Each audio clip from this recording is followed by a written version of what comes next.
Okay, we've got another project in the shop. As you can see, we have this absolutely massive wall clock, and that's not even all of it. It has this headdress on it. So this thing is huge. I believe it is a Junghans. Has either a porcelain or enameled dial on it. Absolutely beautiful. But the case is a little dirty, and it won't run. So we will hop right on it. Little interesting way how this movement comes out of the case. This face board actually comes out with it. What it does is there's a screw that it's kind of clipped onto, so that comes out, and then it both hands here rotates off, just like that. And there's that bracket that it sits on. So here's the movement. It's missing a few screws, so it's kind of flopping around. But the case actually had the screws in it, so it's not like we're missing them.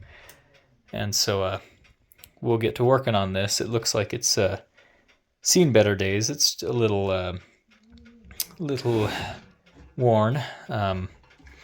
The plates are a little tarnished, and the calendar works doesn't seem to be working right. So we'll remove this from this face board and get to work on it. This is the calendar dial. You can see the hand for the date has been bent, and even though it's still pointing to some numbers, it's pretty bent, and I'm afraid if I try and bend that back, it may snap off. So I'm just going to leave the calendar works. We will work on the movement before we try and work on this, but I'm really nervous to see what happens with that hand. First thing I'm going to do before anything else is remove the suspension spring, just so that it doesn't get damaged or kinked or anything like that. So it's held on here with just a little tapered pin. So we'll just pull that out with the pliers. And it's pretty dusty, and so I suspect that a few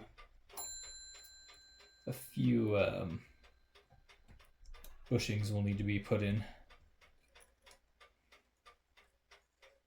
So this comes out, kind of brings it down to this notched place and just twists out, I think.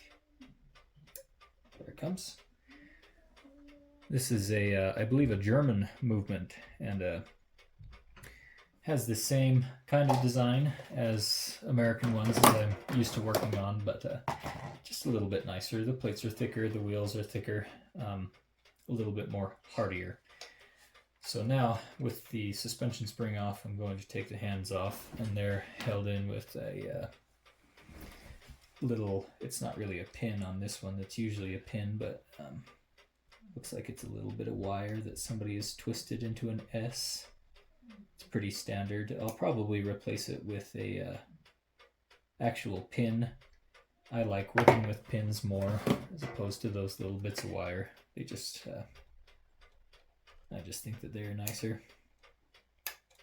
There's something really odd about this movement.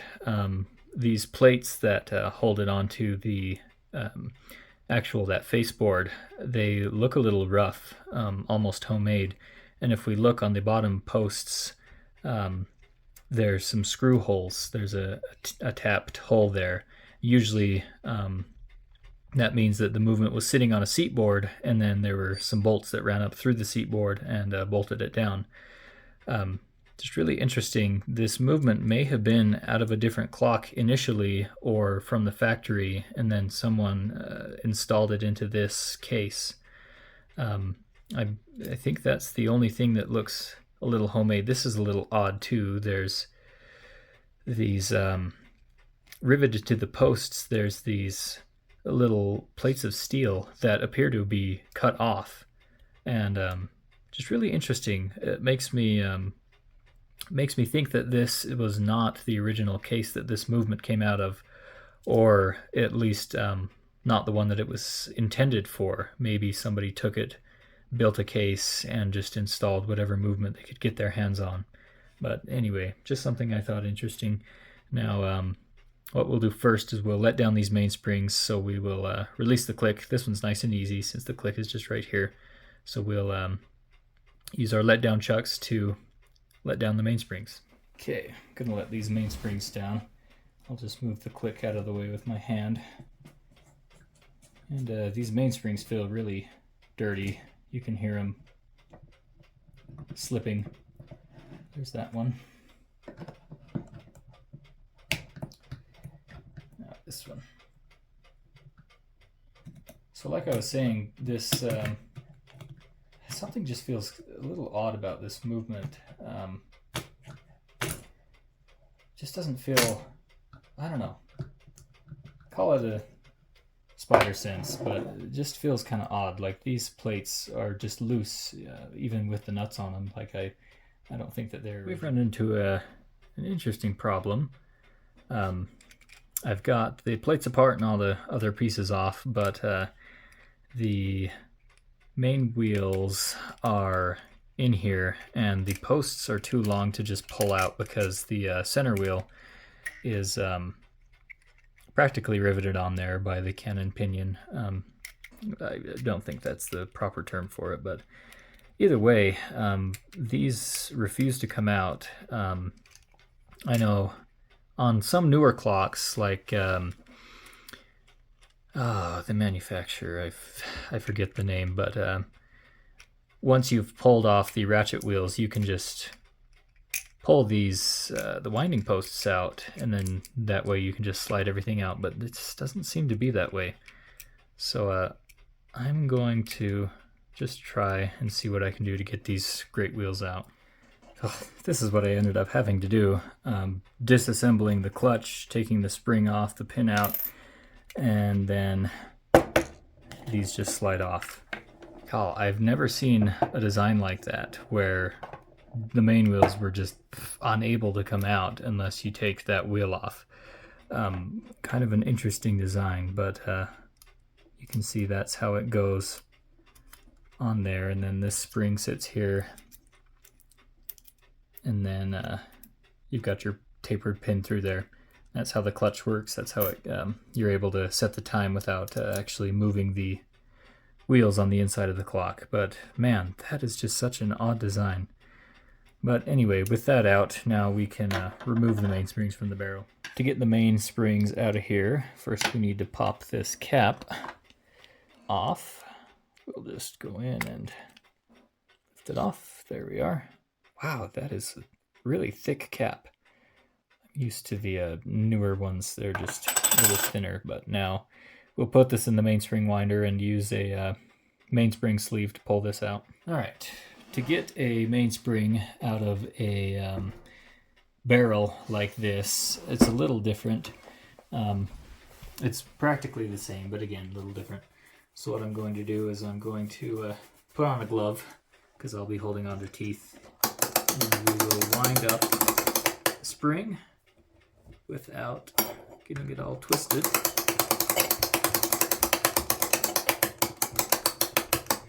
And we'll go in with our barrel or sleeve and relax the spring.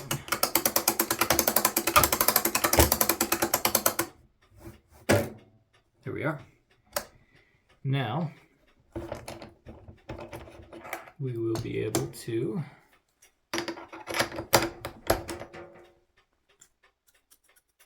pull the mainspring out of the barrel. And whew, it's greasy.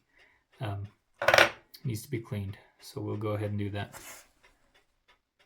And to get the mainspring out of the sleeve, we need to do practically the same operation. We will use these hooks to grab onto the mainspring. This is kind of going to be a little tricky because of the hook is so short, but need to hook onto it, wind it up again.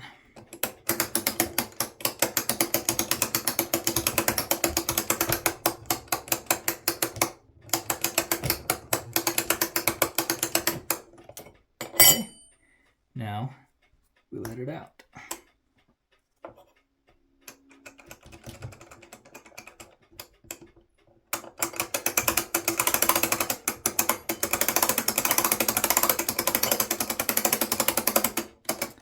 Without letting it get all twisted. Here we are. Now this mainspring looks pretty sad. You can see it's pretty cone shaped. It doesn't lie perfectly flat.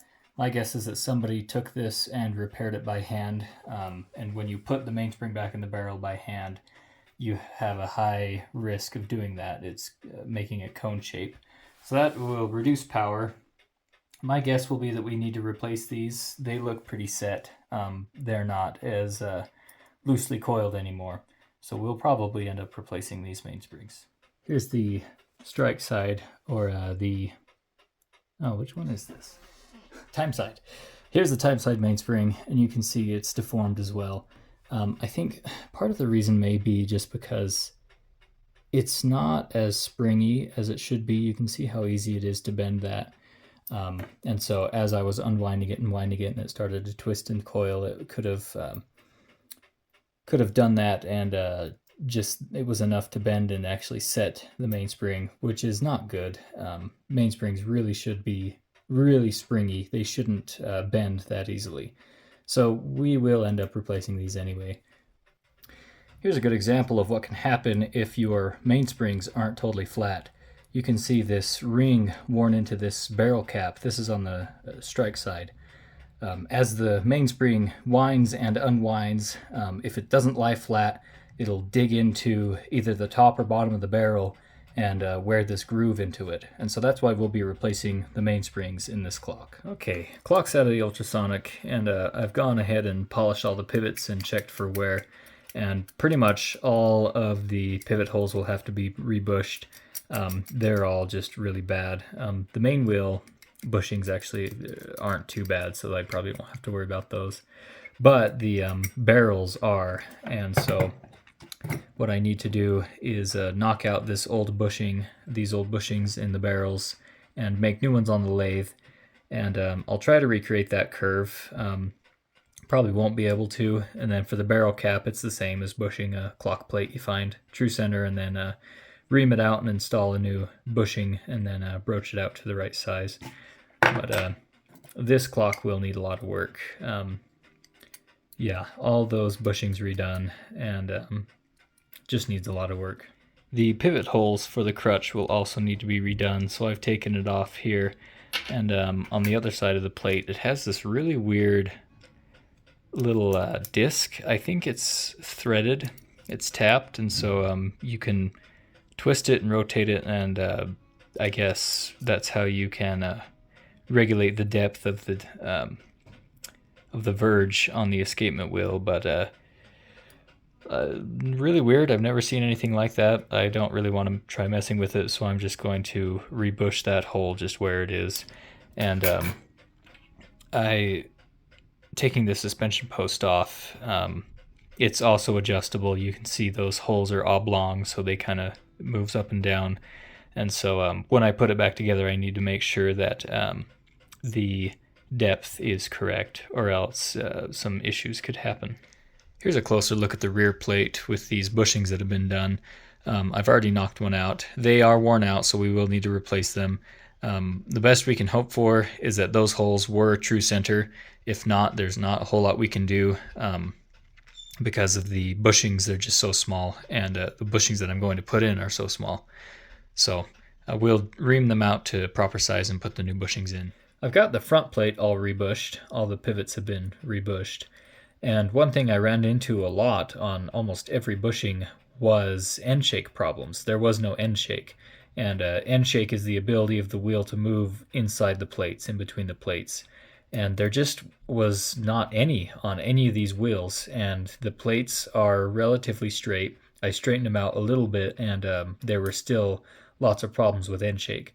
So what I ended up doing is the bushings that I installed are just slightly shorter than the thickness of the plates. And so what I did was I flushed them. I installed them so that they were flush with the front of the plate instead of the rear plate like you should. And these bushings are big enough that the shoulder of the arbor can actually sit inside that little recessed hole. And so that gives it a little bit more wiggle room and solve the end shake problems. Here's the verge. I've gone ahead and polished up the pallets. Now you can see they're nice and shiny, no more groove. And concerning the rust, I did try to take it off with a little bit of steel wool. That stuff is just so thick on there, and the metal is just so pitted. You can see on all the wheels I've gone through and polished up the arbors as best I could with my emery buffs, and you can see the pitting is just terrible. So what I'm going to do is I'm just going to go lightly over all the rust. Mainly it's on the posts and some of the levers and whatnot. Just go lightly over it with some steel wool, polish it up just a little bit. I won't be able to remove all of it because it's just so pitted and so terribly. Won't be able to get it all off physically. I could try using chemicals, but I don't like to do that. So I'll just get as much of it off as I can with the steel wool, which it'll still be dark, but it'll at least look a little better. With all of the bushings in, I can now readjust the pallet and the escapement so that it's depthed correctly. So I've got just the escapement in, the escapement wheel, and the crutch and the whatnot. So what I need to do is tighten these screws down to the point where I can still wiggle the post around. This little plate here has the suspension post and the pivot hole for the escapement. So loosen it up so that it's still kind of friction fit in there, but I can still move it around. And now I will give the escapement wheel some power and just find out where it needs to be height-wise. I've got it all nice and adjusted. Problem is, this doesn't have any end shake. Of course, nothing in this clock has end shake. So what I'm going to do is I'm going to take this post back off and drive the bushing just a little bit towards the back, give it a little bit of wiggle room, a little bit of end shake in there. So that's what I need to do. All right, with that bushing adjusted, you can hear good end shake. And also if I apply power to the wheel, there's good lock. And yeah, that's all done. Now what we need to do is make the bushings for those main wheel barrels. We got a measure for the bushings that we're going to make on the lathe. So what we need to do is knock this old one out. You can see it's just held in there by notches pinned into it. And so we will get our anvil, get our hammer, and our punch, and we will knock it out. Like so. There it is. So in order to get that curve, I would need probably some gravers, which I don't have. So I'm just going to be making a simple bushing. It won't have that nice swoop curvature in there. The bushing will work just fine without it, but I know it's not going to be original. If I had the tools, I would definitely make that, but I just don't have tools and I don't have the money to get the tools. So a simple bushing will have to do.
Okay, with these new bushings made, here they are next to the original.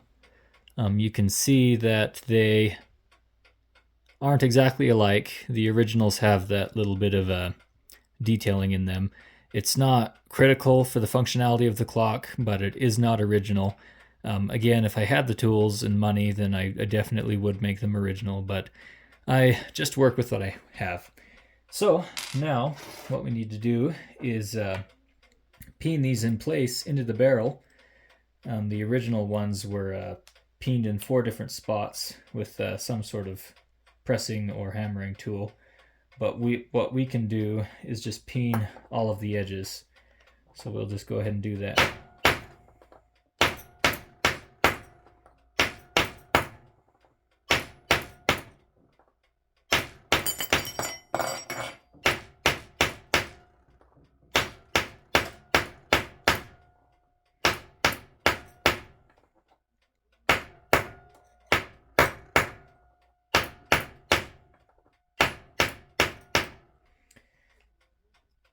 And when you peen something, when you pin bushings into place, you kind of want to push your hammer towards the edge as you hammer it. You don't want to just go straight down.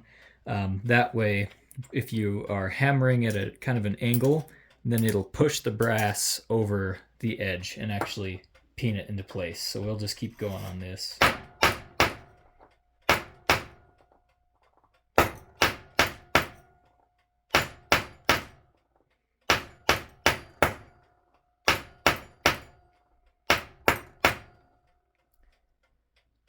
All right, that looks pretty good.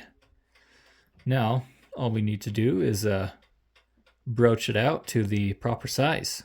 I'm going to try and straighten this hand up. I've got it loaded here in a hemostat.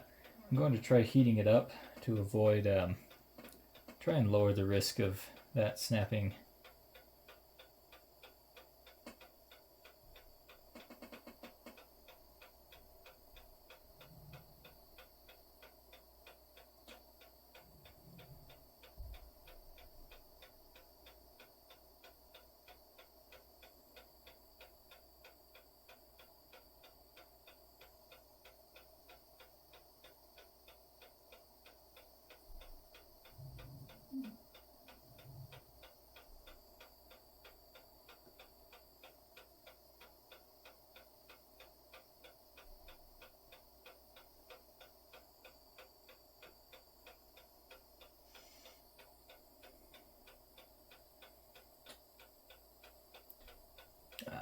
There it goes.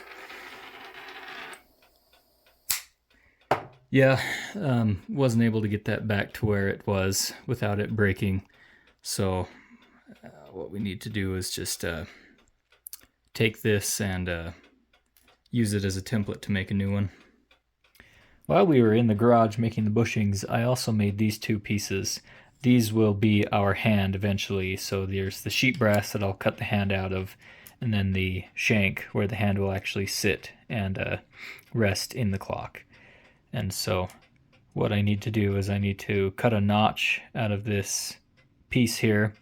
I'll probably cut the hand out of the sheet brass before I pin it on, but then just like the original, when I've got the hand all cut out and shaped, I'll put it on the shank and hammer the edges of the brass over the hand.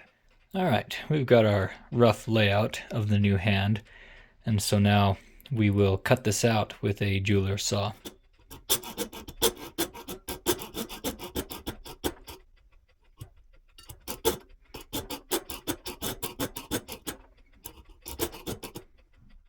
Here's the very rough first cutout with the saw. I don't often use the jeweler's saw, so I'm not very skilled at it, but anyway, we will finish this off with files and get it all filed down to size. Here's our new hand next to the original, the one that didn't break. As you can see, they're a little bit different. Obviously, the old one is much more clean, much more polished, but I did make this entirely by hand, and the arm of the hand is a lot thicker on mine, just because the brass was getting so thin. I didn't want to risk breaking it like the original one did, and so I just left it like that. So now what to do next is to mount it onto the shank here. Here's the hand, nice and mounted, and last few things we need to do to it are to paint it, of course, and also to broach out the hole so that it actually will fit, friction fit onto the arbor that it's supposed to be on. Here is the calendar works on the faceplate here, and it confuses me because it looks just so crude for something that supposedly has come out of Germany. Obviously, this is what moves back and forth every day when it engages with the clock movement, but all these levers are just really loose, and I don't know, it just seems crude. So I think really what the problem is some of these nuts are loose, and so the arms are missing the wheel. See, this one moves back behind the wheel, and it should just stay right there. But anyway, we'll get this taken apart, get it cleaned up, and see what I can do about some of that looseness. Here's the calendar works partially taken apart, And it's just really weird because this just seems so crudely made and crudely put together. It just does not seem very professional. And like I said, the movement I don't think is original to this case, and this just doesn't seem like something officially Junghans. But the calendar dial does have the Junghans trademark on it. So I'm just really confused as to the backstory of this clock. But anyway, what stopped working with the calendar, like I said, these levers are floppy. They're just a little loose. So I'll get it all taken apart and cleaned up, and that should, and when I put it together, of course, I'll tighten it back up. And that should fix all the problems that this was having. Got the calendar works pretty much taken apart. And one interesting thing, the moon dial, even though it's not a true moon dial, it moves every day, but it only has it has 30 days per rotation instead of 28.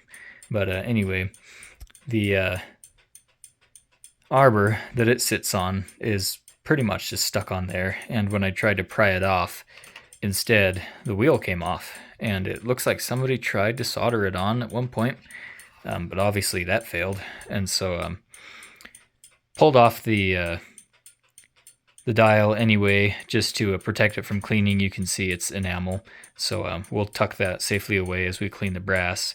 But trying to figure out what I want to do when I'm putting this back together, whether I want to try and force that off. You can see that brass collar that sits on the arbor is quite large, and so it would be a lot of pulling to get that off, and all the while risk damaging that beautiful enamel, or friction fit this on, or try to Loctite it on.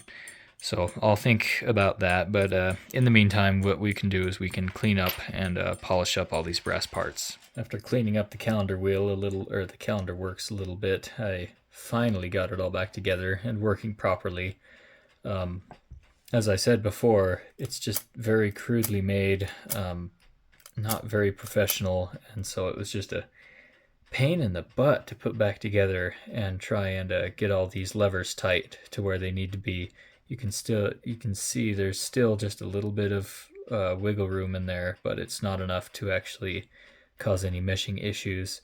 It's just a very poor design, the way that it's put together. These screws on these, all the levers here are tapped into the brass and also secured with a nut. And you can see this one is almost stripped out completely. The person before me had the same problem I did. They just could not get that to where the tightness needed to be. But I was more successful than he, apparently, because I didn't end up stripping any of the screws like that. But very ingenious design mechanically, but very, very poor execution. This is the lever that moves back and forth at the 24-hour mark, and all sorts of levers drop down and engage with all those wheels. They look like ratchet wheels, and then after the 24-hour slides back into position, pulling all those wheels with it. And on the month mark, after 31 days, you can see this lever back here just inching back. It's engaged with this wheel here, so after 31 days, it springs forward and pushes the month ahead. Here is the completed calendar with the new hand and redone movement, and you can see this is how you can set the calendar without touching the hands. You saw how fragile they were, so that's a way to avoid any damage that might happen to it. You can see coming up on the month. There we are. So that's all nice and done. Here's the escape wheel with its lantern pinion. This is the only wheel that I'll be replacing Trundles on this clock. The rest of them are surprisingly good. Even the governor doesn't have flat spots worn onto him, but this wheel does, and so we'll be replacing those. I've got the old Trundles pulled out of the escapement wheel and the new Trundles cut, so we'll go ahead and install them. These will be the only Trundles that I'll be replacing in this clock. The rest of them are not as bad as these ones were. Somehow, usually the governor is pretty bad, but in this clock it's not. So these are the only trundles we'll be doing.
I've gone ahead and cleaned up the case and also the face of the clock with the pendulum. It's got some brass accents onto it. Just polish those up. You can see how nicely it did polish up.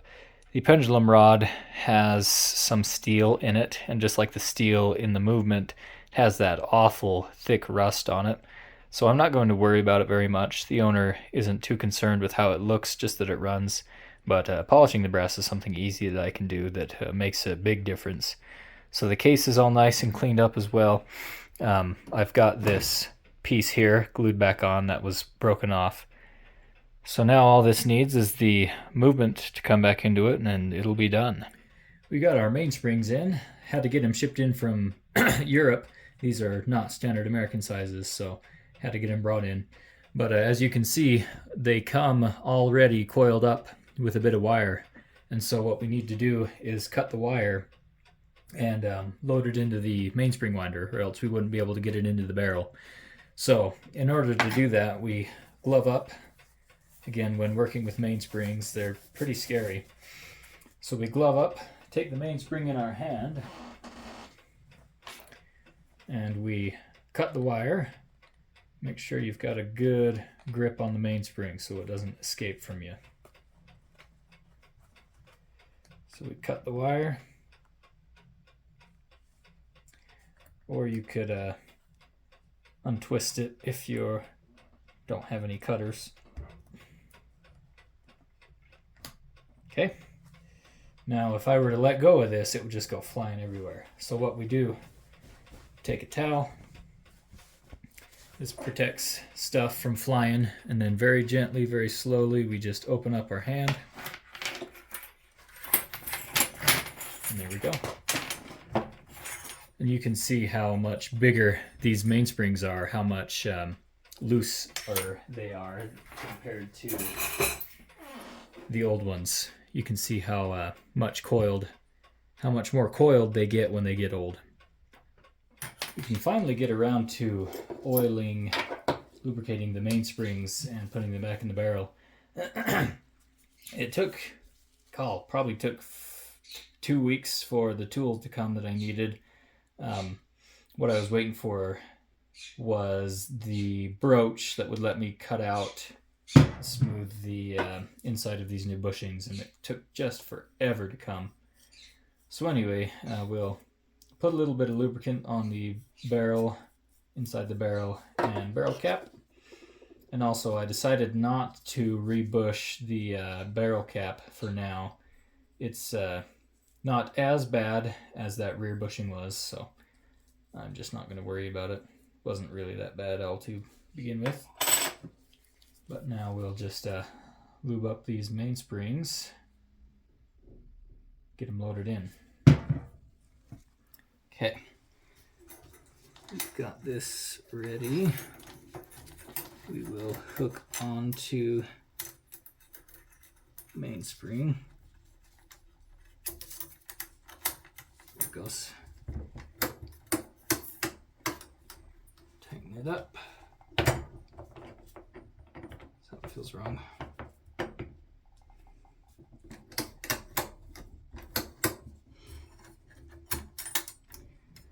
Boy, oh boy, this is a big mainspring.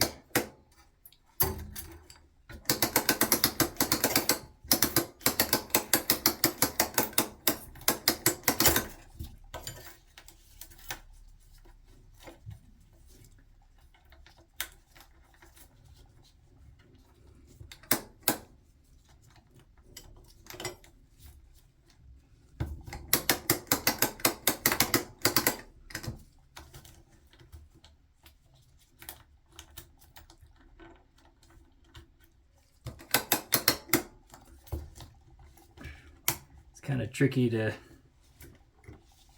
wind it up without it getting all coiled up and ruined. Just like that. Doesn't want to quite lay flat.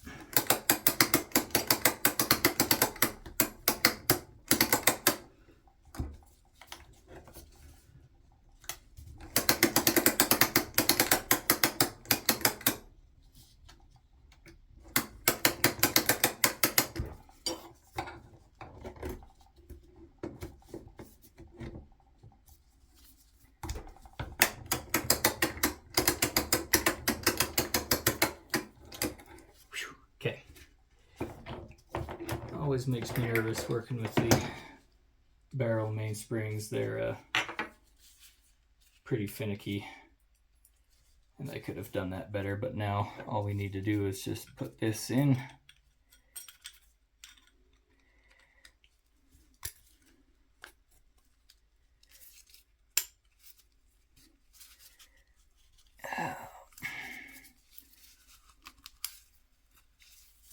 Make sure that it catches on the notch.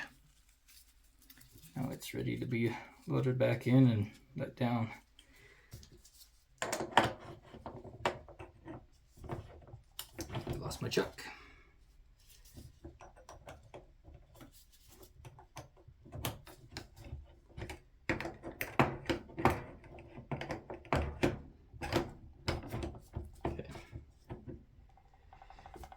Alrighty. Let's see, I'm actually gonna switch over to this glove now.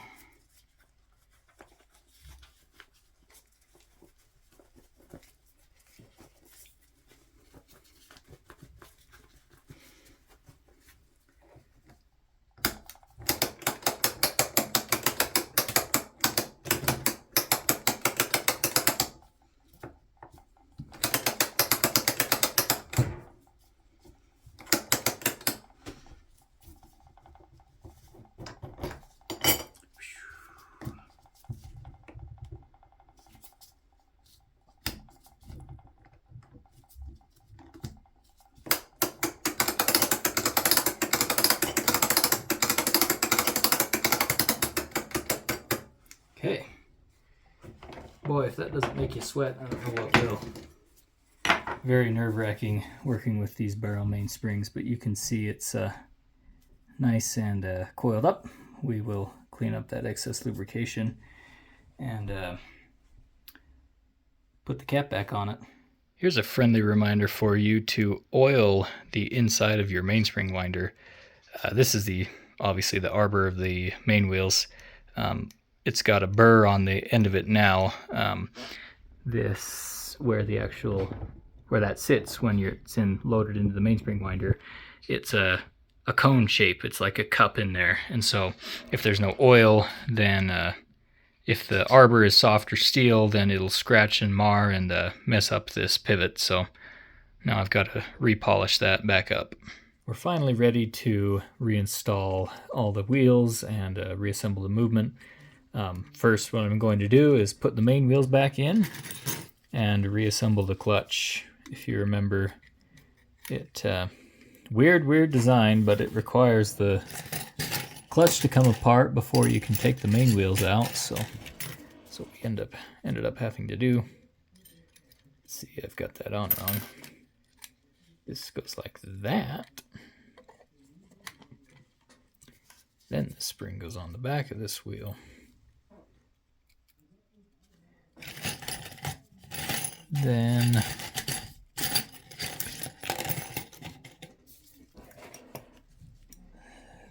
then steel pin. It does not want to come out of, there it comes. These darn gloves.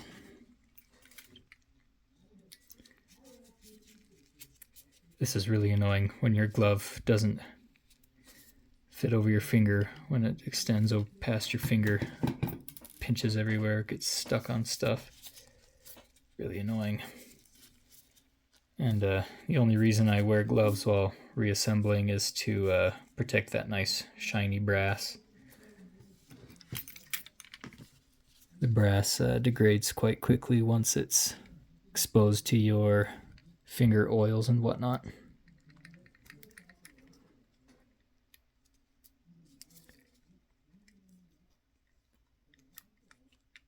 Okay, there's that.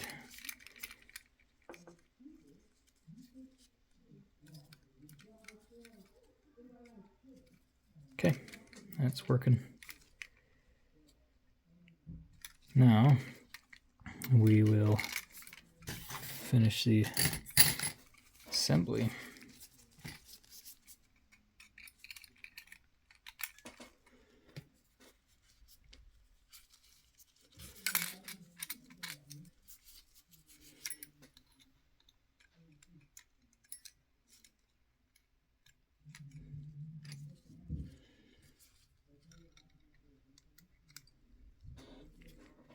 We've got the movement for the most part put all back together.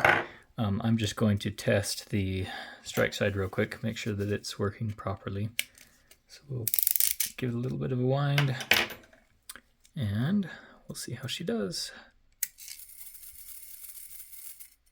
Okay, must be a half hour.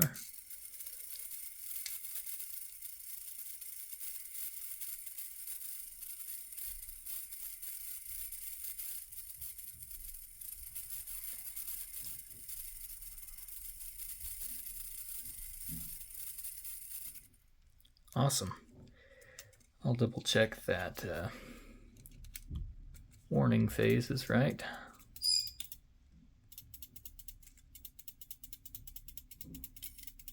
Okay.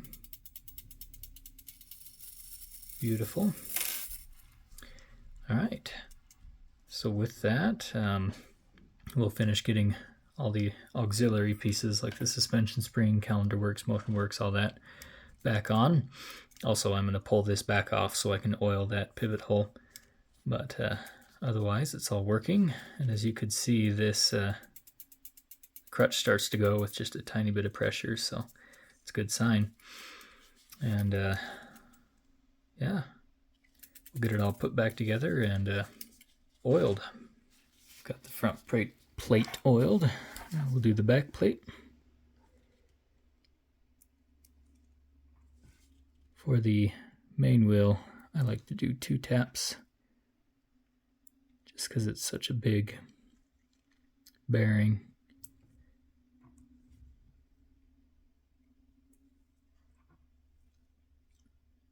You don't need a ton of oil. In fact, there shouldn't be a lot of oil. I missed on that one. There we go. I don't know if you can see it on camera, but when you've dipped your oiler into the oil, there'll be just a little bead of oil. And then all you have to do is just tap that where you want it, and capillary action will draw it into the pivot hole. But if you miss, then it'll stick it onto the plate or wherever you touched it at. I'll make sure to get the escapement as well. It's kind of tricky to do, but if you can get it on a few teeth of the escapement wheel, then it'll spread. Reattaching this movement to this faceboard is going to be interesting because the feet that it sits on the faceboard with are just held on underneath the nuts that hold the plates together, and I've forgotten which ones go where. So and the screw holes are all in different places. So I need to find originally which plates went where and get them back into their positions.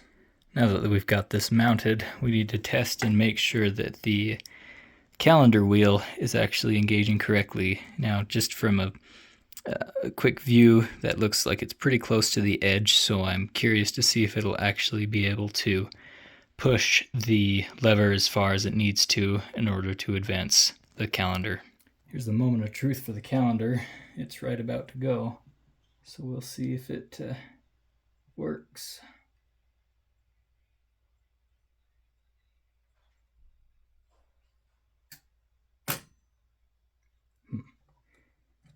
Okay, looks like the moon dial and the day moved, but not the date. It is working. It does work when you do that.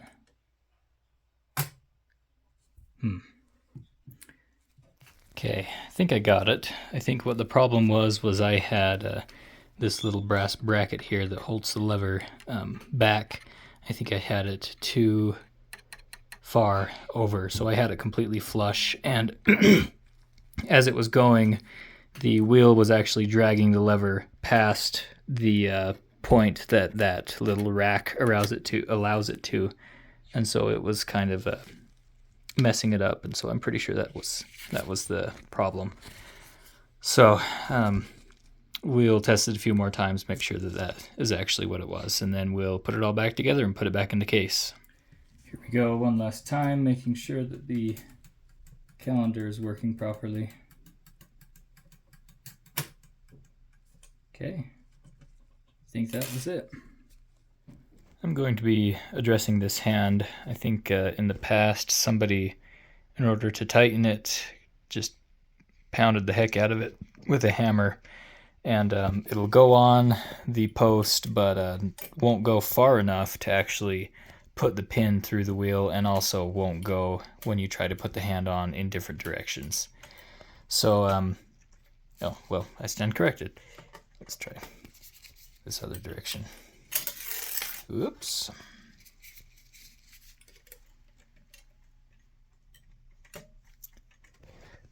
Yeah, so it just won't seat properly.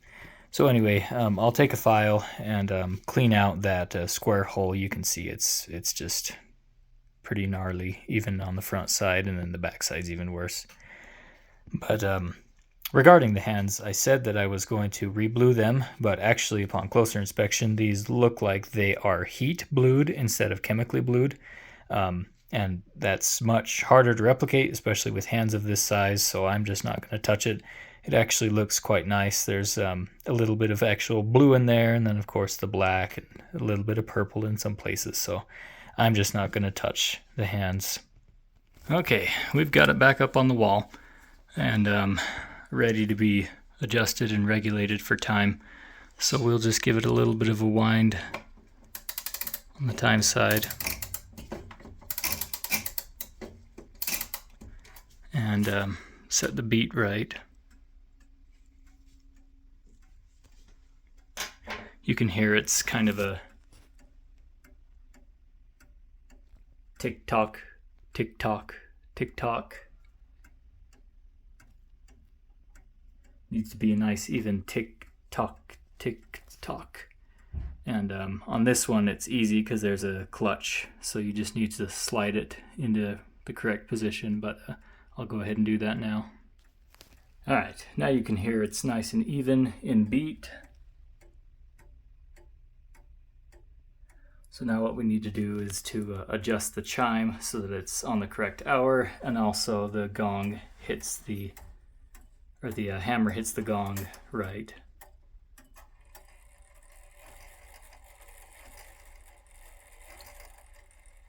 Yeah, so right now it's not even hitting the gong, it's nowhere near it. This is a bit more of a wind.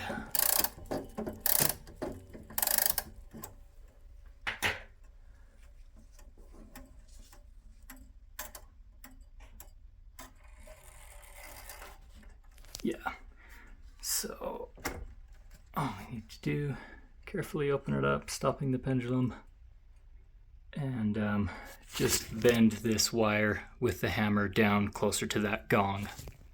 All right, we've got it in beat. The chime sounds good. It actually has a beautiful gong on it.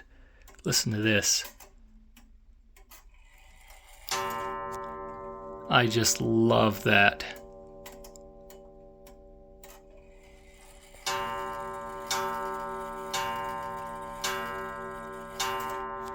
Okay, and the last thing to do besides timing it, adjusting the pendulum, is finding out when the calendar works will advance and then setting that to midnight.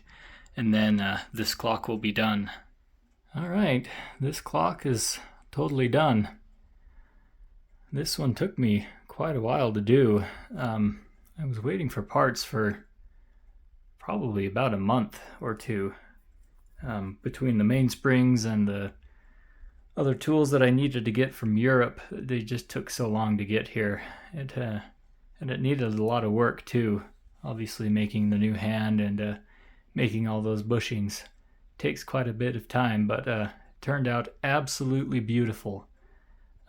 I just love this Gothic kind of style, and the gong sounds amazing, and the calendar works is really neat too. It quite a confusing clock though, because the movement in it is a Junghans, and the calendar dial and the dial itself, they're both Junghans.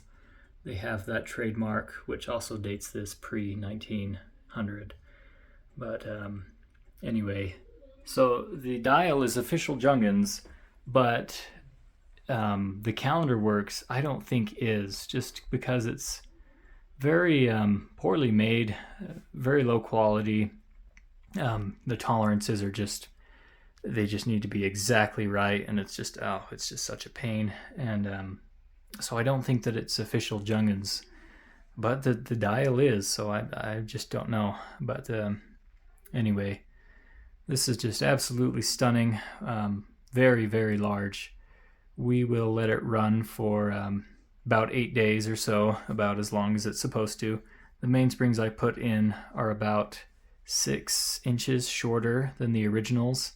I could have bought the same size as the original, but they were about $30 a piece, which is just outlandish. So I just got the next best thing, which only cost $7. So we'll see if it runs a full day. If not, then I guess you'll just have to wind it twice a week. But did the best I could with my resources, and it turned out absolutely beautiful.